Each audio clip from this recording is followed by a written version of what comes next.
안녕하세요. 저는 간섭 많은 시누이 때문에 이혼을 해버린 이혼녀입니다. 다들 이혼까지를 결혼의 끝이라고 보고서 결혼하는 사람 없을 거라고 생각을 해요. 그래서 다들 어디까지 참고 살 수 있는지가 좀 궁금합니다.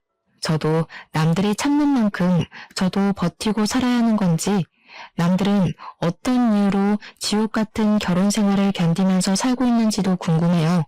저는 인사말에 말씀드렸다시피 간섭 때문에 이혼을 선택한 경우입니다. 제 주변에서 종종 간섭, 그까짓것 결혼을 하면 당연히 감수해야 할 부분이라고, 그런 것도 모르고 결혼을 했냐는 말을 하는 어른들이 있어요. 저는 솔직히 결혼이 뭔지 잘 모르고 결혼한 거 맞습니다. 그래서 제가 뭘 배우고 익혀서 결혼을 해야 했던 건지도 잘 몰랐어요. 간섭을 참으려고 결혼한 게 아니라 저는 행복한 미래를 꿈꾸기 위해서 결혼을 한 거거든요. 행복하려면 고통 정도는 감내할 수 있겠죠. 그런데 정작 고통 때문에 행복 느낄 여력이 전혀 없어져 버리면요? 이건 뭔가 잘못됐다고 봐도 되는 거 아닌가요? 간섭이란 건 친가족한테 들어도 스트레스가 되는데 처음부터 경계심을 갖고 마주해야 되는 시댁에서 간섭이 오잖아요? 그거 그야말로 천인공노할 일과도 같습니다. 저만 이런 거 아니라고 봐요. 제게는 가족 관계가 아주 화목한 집에서 자란 남편이 있는데요. 한 사람을 만나기 전에 그 집안의 분위기를 잘 파악하라는 말이 도는 것도 그만큼 집안 배경이 한 사람이 성장하는 과정에서 아주 치명적인 영향을 준다는 거잖아요. 그래서 저도 저와 결혼할 남자는 집안이 가정적이고 화목했으면 좋겠다고 생각을 했었어요. 그런데 결혼 인사를 가서 처음 마주한 시댁은 삭막한 저희 집안보다 너무 따뜻하고 웃음이 많은 곳이더라고요. 부모는 부모라서 자식을 위하고 자식은 자식이라서 부모를 위하는 성인군자 같은 집안을 저는 남편 덕에 처음 보게 되었습니다. 시부모를 처음 만난 자리에서는 신우가 없었어요. 단란하게 넷이서 식사를 하면서 남편이 어떻게 자라왔는지, 얼마나 정이 가득한 집안인지를 듣는 시간을 가졌었습니다. 우리 딸이랑 아들은 나이 차이가 많이 나서 싸우고 말고 할 것도 없었어요. 이미 우리 딸이 동생을 자기 조카 보듯 아들 보듯 그렇게 나대신 키웠는데 누나가 그렇게 헌신해주니 아들도 알아서 누나한테 잘하고 그렇게 컸어요. 나랑 우리 바깥 양반은 아무것도 한 게 없었을 정도라니까. 애들이 알아서 잘 커주니 얼마나 고마운지 몰라요. 지금도 남매끼리 우애가 깊어서 어디 가서 이런 소리 자랑하면 다들 놀라더라고. 여자 남자 형제는 다 큰 성인이 되면 서로 얼굴도 잘 안 보고 산다고 하던데. 그런 집안에 비하면 우리 집안이 유별나긴 해요. 그래도 피를 나눈 혈육인데 서로 안 보고 살면 얼마나 아쉬운 일이겠어요. 당연하지. 같이 자란 가족인데 안 보고 살면 되나? 더군다나 누나가 나한테 좋은 특별한 사람이야? 물론 나랑 누나를 이렇게 잘 키워준 부모님 덕분이 크긴 하지만 어쨌든 우리처럼 이렇게 사이좋은 가정도 드물더라고. 이래서 집에 어른들이 자식들한테 본보기가 잘 되어야 하나 봐. 우리 엄마 아빠처럼. 남편한테는 남편보다 나이 9살 많은 누나가 하나 있습니다. 그러니까 저한테는 신우인 거죠. 시부모 말로는 신우가 평소 남편을 키우다시피 자랐다고 합니다. 실제 남편은 시부모의 사랑보다 신우의 사랑을 더 크게 느꼈다고 했어요. 초등학교 때까지만 해도 다들 부모님 찾을 때 남편은 신우를 찾으며 신우에게 학교 행사 참여를 원했다고 했고, 사춘기 땐 자기 부모랑은 말을 안 섞어도 신우만큼은 남편의 해결사 같은 존재였다고 했습니다. 신우가 거의 제2의 엄마라고 해도 될 정도였다고 하네요. 그리고 듣자 하니 남편 생일마다 신우가 아주 통 크게 선물하기까지 했더라고요. 남편이 학생일 때는 브랜드 옷, 명품 시계 등을 흔쾌히 사줬고, 남편이 사회인 되고 나서는 차, 전세 오피스텔, 지갑 등을 선물한 걸로 들었습니다. 남편은 신우랑 나이 차이가 있다 보니까 학생 때 용돈이 없어 본 적이 없었대요. 자기 또래들이 한 달에 5만 원 받을 때 자기는 2배 이상을 받는 입장이었다고 합니다. 남편도 신우가 주는 마음을 알아서 늘 자기 누나한테 감사하며 살고 있다고 저랑 연애할 때 얘기한 적 있었어요. 그렇게 시댁에서 가장 어화둥둥 소중하게 키워준 자식 제 남편이었습니다. 솔직히 너무 좋아 보였습니다. 부럽기도 했어요. 저는 형제자매가 없었음에도 불구하고 부모님이 맞벌이라서 저 혼자 집에 있는 경우가 더 많았거든요. 시부모는 남편이 사랑으로 키운 만큼 제게도 다정한 태도를 보여주셨습니다. 그래서 인사하러 간 자리에서 저도 모르게 제 있는 그대로의 모습을 많이 보이기도 했어요. 제가 남편 앞에서도 저의 내숭기 없는 모습을 저절로 드러내곤 했는데 이런 다복한 가정에서 자란 남편의 곁이 아무래도 제게 편안함을 주었다는 걸 깨닫기도 한 날이었습니다. 남편이 집안을 보고 나니 남편과의 결혼은 더 이상 고민할 게 없는 문제가 되었어요. 우리는 상견례까지 걱정 없이 진행이 되었고 아주 만족스러운 식을 올렸습니다. 그때까지만 해도 신우의 존재는 제게 그저 하나 있는 형님, 그 이상도 이하도 아니었어요. 하지만 신우와의 문제는 결혼을 하고 나서부터 터졌다는 거죠. 남편과 저는 서로에 대한 마음의 크기가 눈에 보이는 케이스였는데요.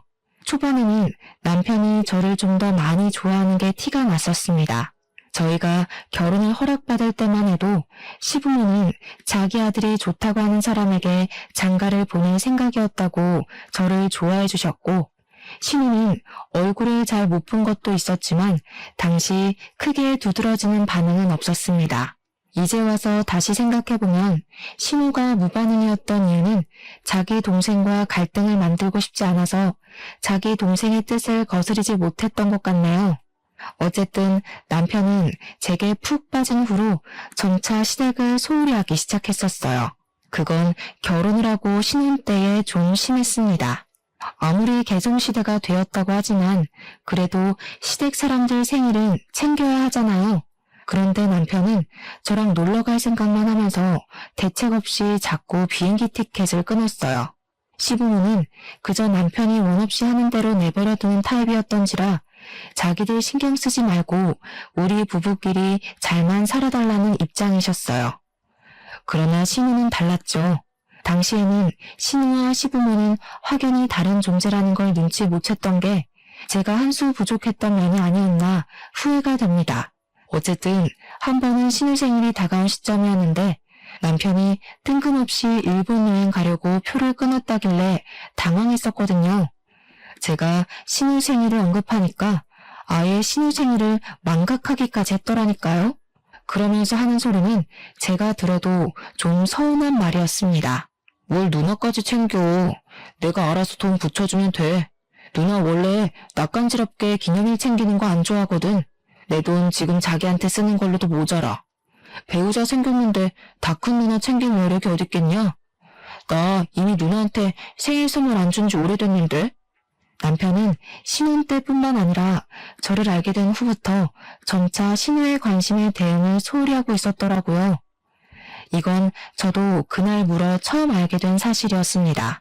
신우한테 아낌없이 돈을 쓰던 남편은 저를 만난 후로 그 해픈 마인드를 제게 베풀기 시작했어요. 남편의 돈과 시간은 전부 제 몫이 되었다는 거죠. 사실 이때만 해도 저는 그게 당연하다고 생각했습니다. 아무리 우애 좋은 남매였다고 해도 각자 가정이 생기면 우애도 적당해야 되는 거잖아요. 남편이 자기 누나에게 소홀해지고 제게 관심을 쏟는 건 결혼할 사이에 솔직히 당연한 거 아닙니까? 그래서 저는 이 문제로 훗날 이혼을 하게 될 줄은 상상도 못했습니다.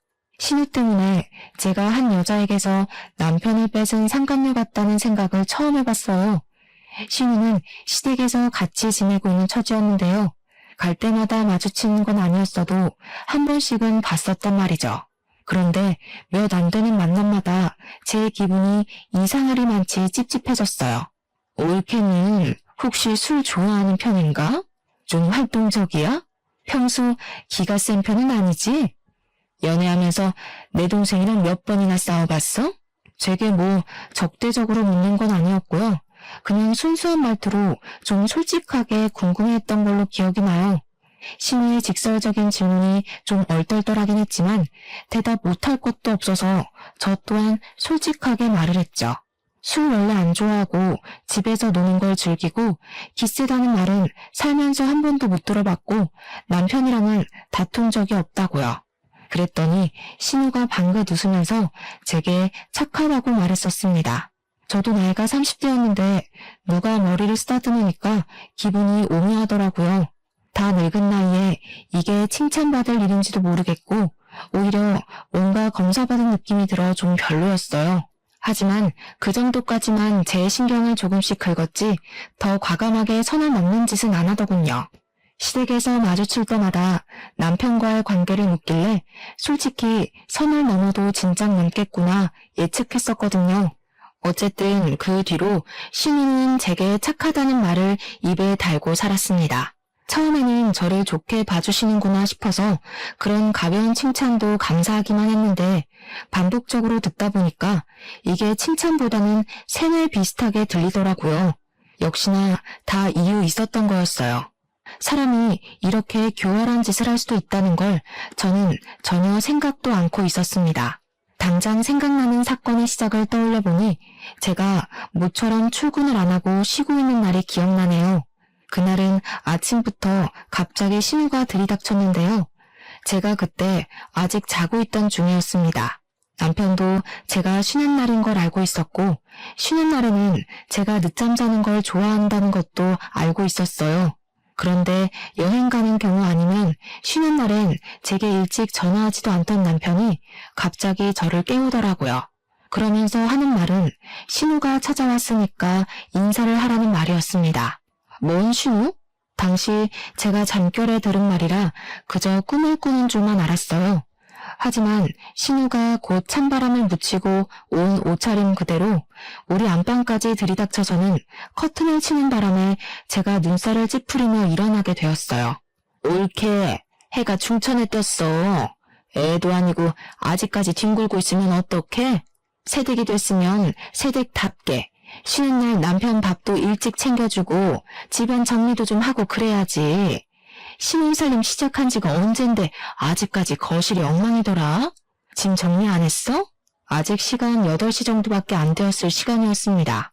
제 유일한 스트레스 해소법이 쉬는 날 늦잠을 자는 것인데 그걸 방해받으니까 순간적으로 열이 확 뻗치더라고요. 하지만 저는 감정대로 움직이는 사람이 아니기에 최대한 높아지려는 목소리를 가라앉혔습니다. 언제 오셨어요? 오신다는 연락은 못 받았는데 어제 연락 주셨으면 제가 집도 미리 좀 치우고 준비하고 있었을 텐데요. 우리 착한 올케. 거봐라 기성아. 네 와이프 착해서 괜찮을 거라고 했지? 아니, 네 남편이 올케 너 쉬는데 오늘은 오지 말라고 하더라고. 근데 올케는 그런 거에 마음 꽁에 있는 사람 아니잖아. 내가 본 올케는 되게 착한 사람이던데 나 사람 보는 눈 좋거든. 올케 보니까 싫은 소리 잘 못하고 얘 엄청 바른 타입 맞지? 신우는 그날도 어김없이 저를 칭찬했는데 그 소리를 들으니까 알겠더군요. 저더러 착하다고 그리 입에 달고 살던 이유가 뭔지 이때 처음 느꼈습니다. 그러니까 신우는 우리 부부의 우위에 있으려고 하면서 자기 남동생을 향한 애정을 끊지 못해 간섭하려고 제게 착한 올케가 되어라 그리 세뇌시키는 거나 다름없었어요. 나쁘게 돌려 해석하면 자기 하는 짓에 입 닫고 토달지 말라는 뜻과도 같았죠. 물론 그것이 제 신경을 긁긴 했어도 분위기를 뒤집어 엎을 만큼 자극적인 건 아니라서 무시하고 넘겼습니다. 우선은 남편이 저질러 놓은 판을 해결해야 했어요. 제게 상의도 안 하고 신우를 집에 들인 남편에게 무척 화가 났지만 그건 눈앞에 닥친 상황을 끝낸 다음에 논하기로 하고 미뤄야 했습니다. 우리 집에 온 시댁 식구부터 대접을 해드려야 할 것 같아서 겨우 씻고 나왔는데 신우가 먼저 나서서 뚝딱뚝딱 아침을 준비하고 있더라고요. 그러더니 제가 씻고 나온 걸 알고는 저한테 이거 어디 있냐 저거 어디 있냐 질문을 많이도 했습니다.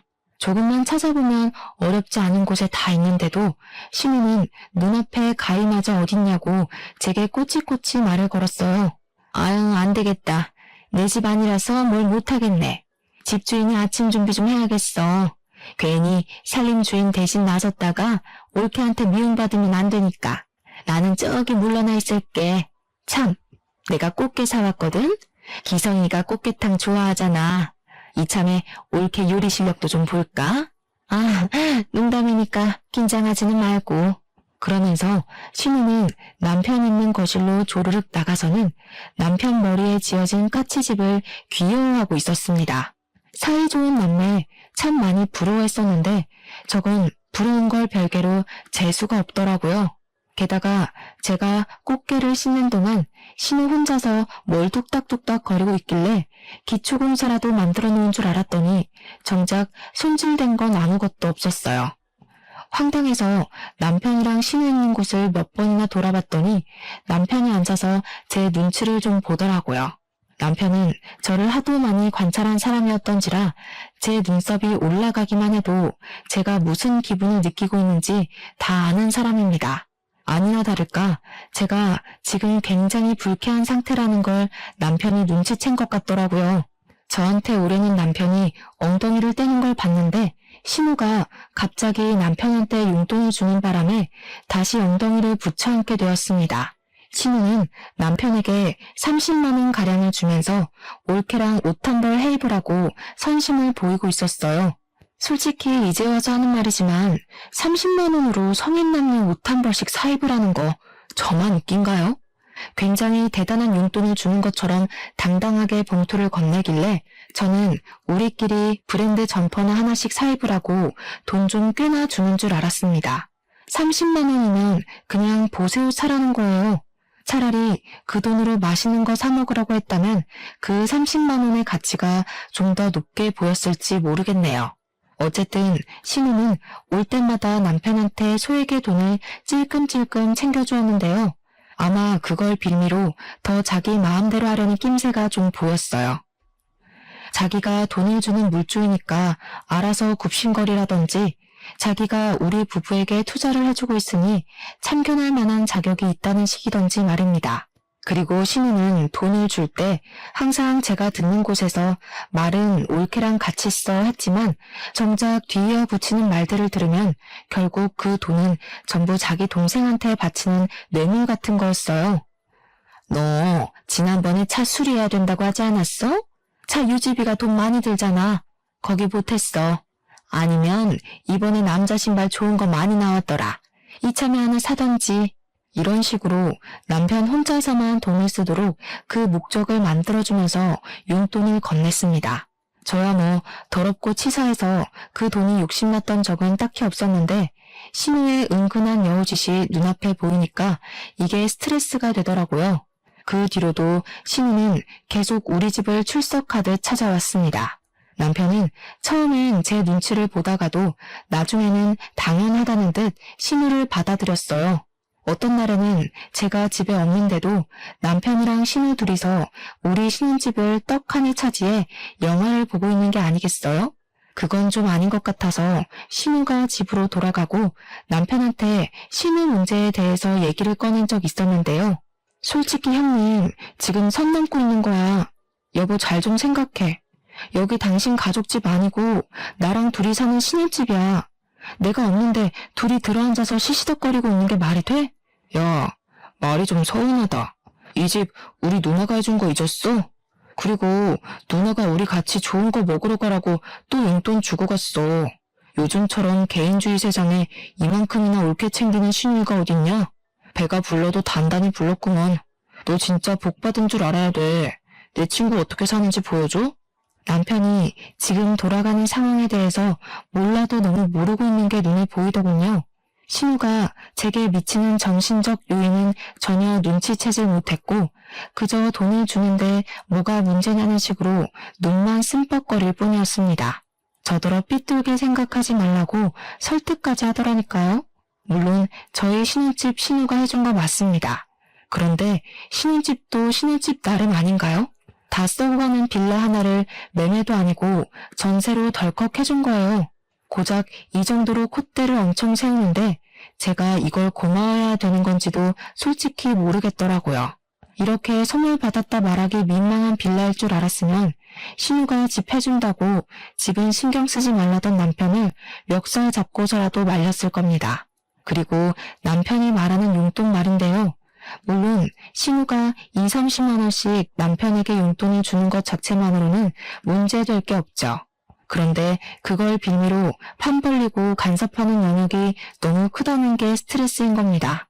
남편에게 말해도 통하질 않으니 제 속만 타들어갔고, 한편으로는 제가 정말 너무 꼬아서 생각하는 건가 싶기도 했어요. 하지만 신우가 드디어 선을 넘는 행동을 보이게 되었는데요. 우리 집을 들이닥치며 사생활을 관여하기 시작하더니 이제는 우리 부부 사이에 은밀한 영역까지도 관심을 가지더라고요. 너희들 궁합은 잘 맞니? 그런 거 안 맞으면 한쪽이 바람나. 아직은 피임해야 되는 거 알지? 내 동생 기반 좀 서면 애 낳는 게 좋을 것 같아. 너 일주일에 몇 번 하니? 건강한 관계는 주에 한 번 하는 게 좋다던데. 내 동생 피곤할 테니까 달에 한 번으로 줄이자. 그렇잖아도 신우 행실에 작게 스트레스가 쌓여가고 있었는데 이런 사사로운 영역까지 신우의 간섭이 닿으니까 더 쉽게 예민해지더라고요. 그날 퇴근하고 온 남편한테 속에 응어리를 시시콜콜 풀었더니 남편도 신우가 너무 깊은 부분까지 간섭하니까 당황하긴 했나 봐요. 제 말에 표정이 굳어지는 거 있죠? 그러면서 자기가 입장 표명을 확실히 해야겠다고 신우랑 당분간 연락을 끊겠다고 하더군요. 그래서 남편이 신우에게 난생 처음 따끔하고 단호하게 경고를 한 것 같았어요. 대충 그간의 사사로운 간섭에 대해서 멈춰달라고 했겠죠. 우리 일이니 우리가 알아서 하겠다. 뭐 그런 식으로 했겠죠. 뭐라고 했는지는 안 물어봐서 자세히 알지는 못합니다. 그러나 문제는 이제부터 하나둘씩 폭발하게 되었는데요. 한날 근무 중인데 자꾸 전화가 오길래 봤더니 신우한테서 온 거더라고요.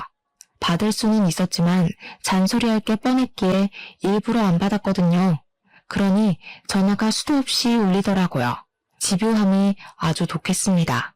그렇게 제가 퇴근할 때까지 수백 통이 제 전화의 부재중으로 떴고 마지막엔 문자 하나가 딱 날라와 있더군요. 어디 딴 데로 새지 말고 집에 바로 기어 들어오라는 문구였죠. 그날은 귀가하기 전부터 이미 숨이 턱턱 막히더라고요. 저희 집에서 기다리고 있다는 뜻 아니겠습니까?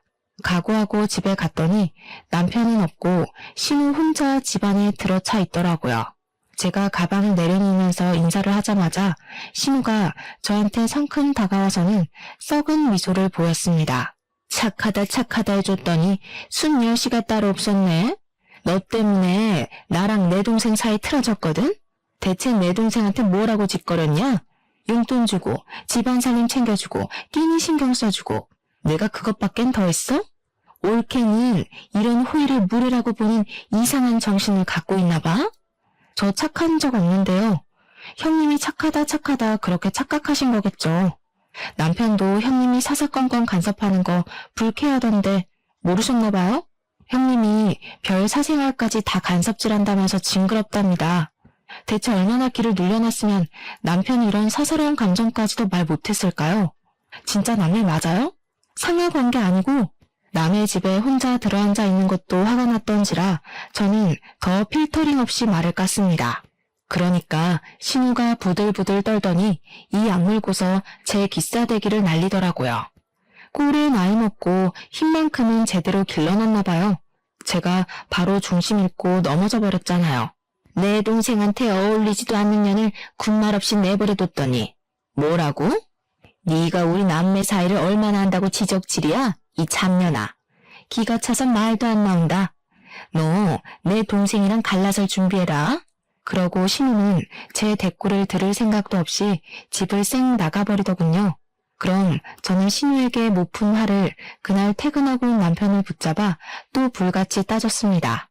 그러니 이제는 남편 말이 자기도 내 불평 들어주기 지친다고 짜증을 내는 게 아니겠습니까?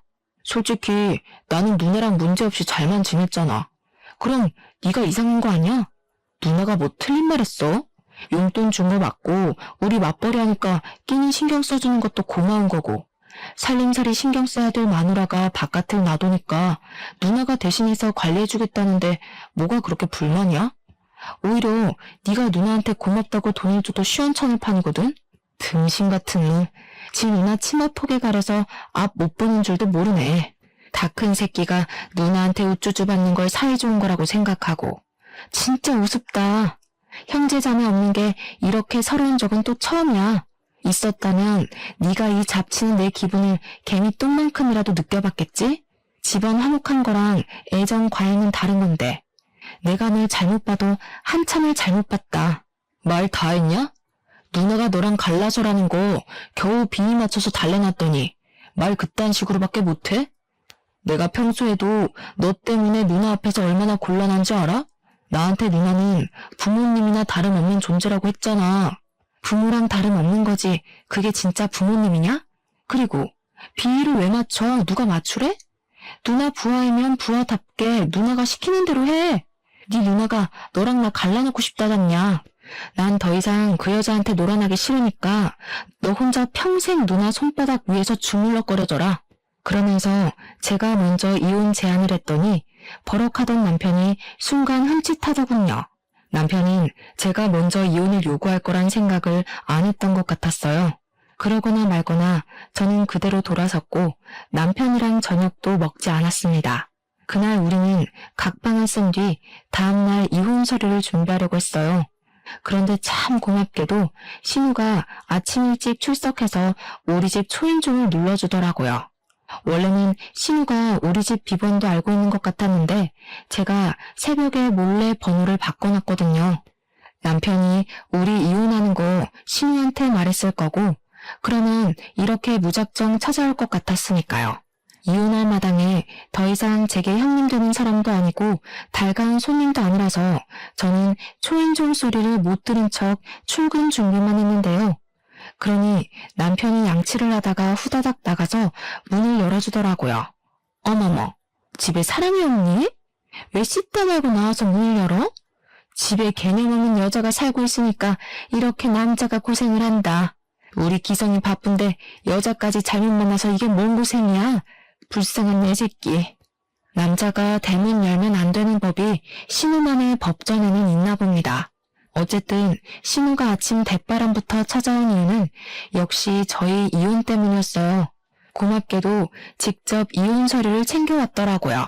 굳이 제 수고를 들이지 않아도 되었잖아요. 그 친절함에 감동해 눈물이 날 뻔했습니다. 신우는 오자마자 합의 이혼하라고 이래라 저래라 또 명령질을 하기 시작했는데요. 내용이고 뭐고를 떠나서 목소리가 그냥 진짜 듣기 싫었어요. 근데 남편은 역시나 누나 말이 법이라고 보는 사람이라 신우가 시키는 대로 도장을 찾아오고 볼펜을 찾아오고 아주 충성스러웠습니다. 그 모습을 지켜보는데 그동안 제가 남자랑 산 건지 남아랑 산 건지 헷갈리더군요. 뭐 그러거나 말거나 저는 일단 출근이 바빠서 준비만 하고 있었어요. 그러니 신우가 그런 저를 얌전히 내버려뒀을 리 있겠습니까? 옳게? 아, 이제 옳게도 아니지. 야, 귓구멍 막혔니? 와서 도장 찍으라잖아. 왜? 이제야 네가 뭘 좀 잘못했다는 생각이 들어? 이혼 못하겠니? 그럼 머리 받고 용서 좀 빌어보던가. 네 진심이 얼마나 전해지느냐에 따라 내가 이 이혼 없던 걸로 해줄 수도 있어. 신우 목적은 사실 이혼이 아니라 저거였던 듯 싶었습니다. 저를 끝내 무릎 꿇리고 싶었나 봐요. 기센 척하면서 어떻게든 제 우위에 있으려고 사족을 다하는 신우를 보니 제 눈에는 그저 신우가 일진놀이하는 고등학생으로밖에 안 보이더군요.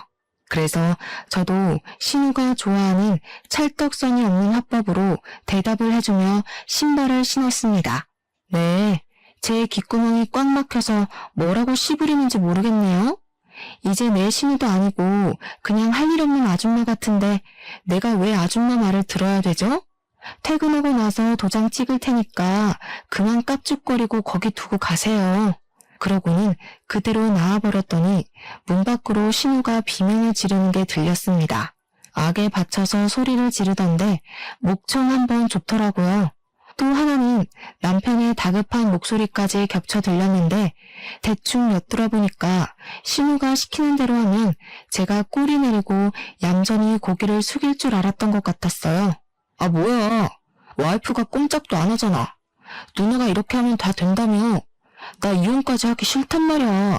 퇴근하고 도장 찍겠다는데 이제 어떡할 거야? 그렇게 사이좋던 남매가 투닥거리는 걸 밖에서 엿들으니까 속이 꽤 시원하더라고요. 어쨌든 퇴근하고 돌아와서 좀 조용한 분위기에 도장을 찍어야지 생각하고 있었는데요. 제가 신우에 대해서 간과한 게 하나 있었더라고요. 신우가 어마어마한 쌍년이라는 걸 잠시 망각했던 겁니다.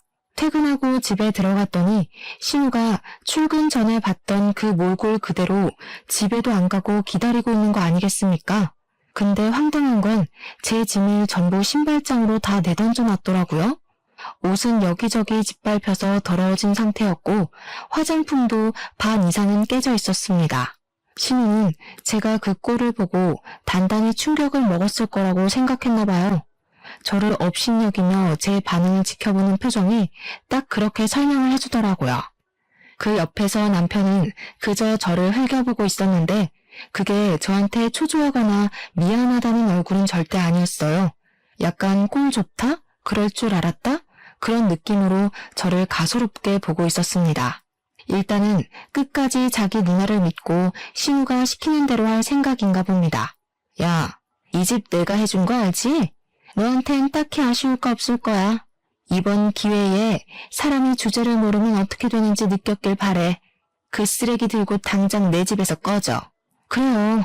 안 그래도 사준 사람의 손때가 묻은 집이라 그런지 구린내가 장난 아니었어요. 능력 좋은 척 할 거면 저기 강남 아파트 정도는 해줄 것이지. 겨우 서울 변두리에 빌라 하나 해줘놓고 돈 많은 척은 너무하셨어요. 해주고도 욕먹는 게 딱 이 경우인데. 평소 사회생활 잘 못하셨나 봐요. 이게 돌았나? 내 동생 혼자 사는 거면 당연히 강남 아파트 해줬어. 웬 거지 같은 년이 같이 기어들어와 사는데 내가 처음부터 네 눈깔 높여주고 싶었겠니? 이제 보니 왜 결혼 못했는지 알겠다. 나이를 똥구멍으로 쳐먹었으니까 주변 남자들이 그쪽한테 미리 학을 뗀 거였네요. 아줌마 같은 사람을 노처녀가 히스테리 부린다고들 하죠. 오해 좋은 둘이서 노처녀 노총각으로 계속 끈끈하게 지내면 되겠어요. 남매가 계속 이렇게 지내면 고독사는 면할 거 아니에요? 좋은 거 맞나 모르겠네. 그때 신우가 분을 참지 못하게 제 뺨따구를 때렸습니다. 제가 이걸 딱 기다리고 있었어요. 손찌검이 한 대도 아니고 2대에 3대까지 이어졌을 때 저는 보기 좋게 쓰러지기까지 했습니다. 그리고 적당히 편집점을 잡고 난 뒤에 자리에서 일어났죠. 이럴 줄 알고 혹시나 해서 전날 새벽에 카메라 하나를 설치해놨는데 정말 다행이었어요. 괜히 카메라 값만 날리는 줄 알고 조마조마했거든요. 제가 알아보니까 결혼 파탄 사유에 시댁의 부당한 대우가 속해 있다면 그걸 유책 사유로 쳐서 소송권으로 이혼이 가능하다고 하더라고요. 하마터면 억울하게 합의 이혼해 줄 뻔했지 뭐예요? 오늘따라 왜 이렇게 질질 끊어물라. 지금 안 때렸으면 이혼 미룰 뻔했잖아요. 덕분에 카메라에 잘 담겼으니까 이젠 인간 대 인간으로 갑시다. 일방적으로 맞기만 하는 건 사실 제 타입 아니거든요. 저는 바로 신우 뺨을 날린 후 머리채를 잡고 잡아뜨렸습니다. 그리곤 그동안 간섭을 당할 때마다 휘두르고 싶었던 마음을 담아서 들고 있던 가방으로 마구마구 내리쳤어요. 그러자 놀란 남편이 와서 저를 확 밀어내더니 뭐 하는 짓이냐고 소리를 지르더군요. 이거 순 깡패 아니야?